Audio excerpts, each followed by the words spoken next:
Hello friends, आपके अपने YouTube channel analysis class में स्वागत है। तो गाइज आज की इस वीडियो में previous year question paper semester 6 का देखने वाले core paper DSC paper 4 demography economics सब प्रीवियस पेपर देखने वाले हैं। आप देख सकते जो सेशन है वो 2017-20 का सेशन है, पिछला ईयर्स का प्रश्न पेपर है। तो चलिए देखने वाले प्रश्न का लेवल क्या था, क्योंकि आपका जो एग्जाम का जो पेपर का पैटर्न रहेगा इसी पैटर्न पर आधारित रहेगा। तो चलिए देखने पहला क्वेश्चन नंबर 1 में ऑब्जेक्टिव टाइप के प्रश्न पूछा गया है। Choose the correct answer of the following, निम्नलिखित में से सही विकल्प का चयन करें। क्वेश्चन नंबर ये, age composition is depend on, आयु संरचना निर्भर करती है बर्थ रेट, मृत्यु रेट। ऑप्शन नंबर 3 है प्रवसन। ऑप्शन नंबर डी इनमें से सभी, उपरोक्त सभी।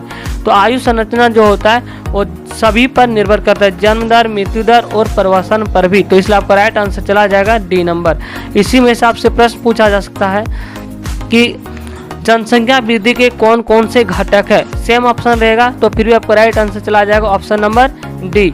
नेक्स्ट प्रश्न देखने वाले हैं B number, child women ratio is called, शिशु स्त्री अनुपात को कहा जाता है।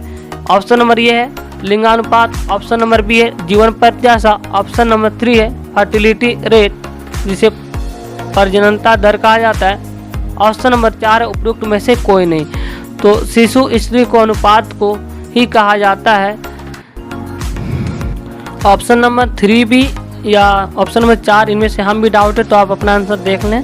नेक्स्ट प्रश्न देखने वाले हैं क्वेश्चन नंबर सी है, राष्ट्रीय जनसंख्या आयोग की स्थापना कब हुई। तो राष्ट्रीय जनसंख्या आयोग की जो स्थापना की गई थी, इनमें से ऑप्शन आप देख सकते हैं। पहला 1998, 2000, ऑप्शन नंबर 3 2003, ऑप्शन नंबर 4 2005।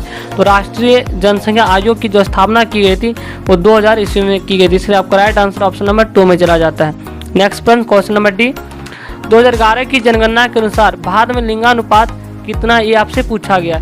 तो लिंगानुपात किसे कहा जाता है आपसे पूछ लिया जाए तो मतलब प्रति पुरुषों पर महिलाओं की संख्या को लिंगानुपात कहा जाता है।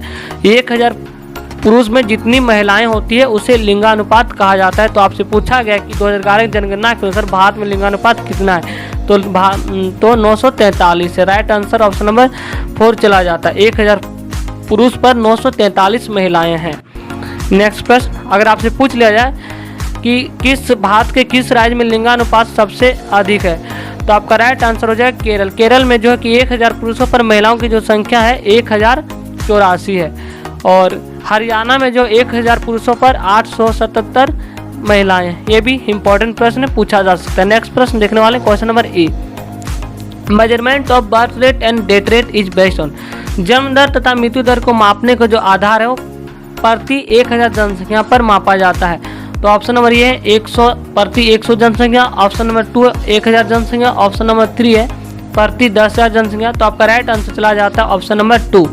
किसी भी आंकड़ा निकालने के लिए जन्म दर या मृत्यु दर के लिए जो जनसंख्या ली जाती है 1000 प्रति ली जाती है। अगर लिंगानुपात हो या जन्म दर हो या मृत्यु दर, इनमें से सभी 1000 जनसंख्या ली जाती है। तो आपका राइट आंसर ऑप्शन नंबर 2 में चला जाएगा। आपका जो प्रश्न होगा इसी बेसिस पर आधार पूछा जा सकता है कि जन्म दर में कितनी जनसंख्याएं प्रति ली जाती। तो आपका राइट आंसर हो जाएगा ऑप्शन नंबर 2 प्रति 1000 जनसंख्या।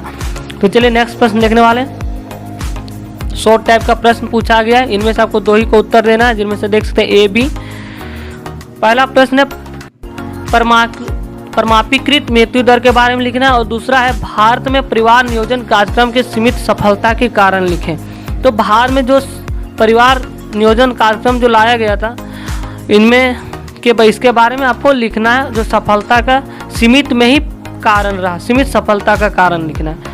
नेक्स्ट प्रश्न क्वेश्चन नंबर 2 है, जो आपसे पूछा गया लॉन्ग टाइप प्रश्न 20 मार्क्स का है। तो what do you mean by fertility, describe the various factor affecting the fertility rate, प्रजननता से आप क्या समझते हैं, प्रजननता दर को प्रभावित करने वाले विभिन्न कारकों की व्याख्या करें।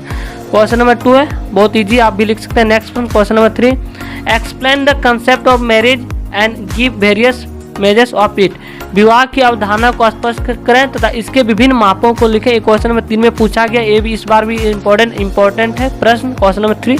नेक्स्ट प्रश्न क्वेश्चन नंबर 4, भारत में आयु संरचना की स्थिति का वर्णन करें, इसके निर्धारक तत्व के कौन कौन से। एक क्वेश्चन आपका 20 मार्क्स है, इंपॉर्टेंट प्रश्न है। नेक्स्ट प्रश्न क्वेश्चन नंबर 5, भारत में बदलते परिवार संरचना का सविस्तार करें। Give the detail account of changing family structure in India. ये भी 20 मार्क्स से पूछा गया, क्वेश्चन नंबर 5। नेक्स्ट प्रश्न क्वेश्चन नंबर 6 आपसे पूछा गया भारत की जनगणना 2011 की प्रमुख विशेषताओं की व्याख्या करें। ये क्वेश्चन इस बार के लिए इंपॉर्टेंट, ये क्वेश्चन आ भी सकता है। नेक्स्ट प्रश्न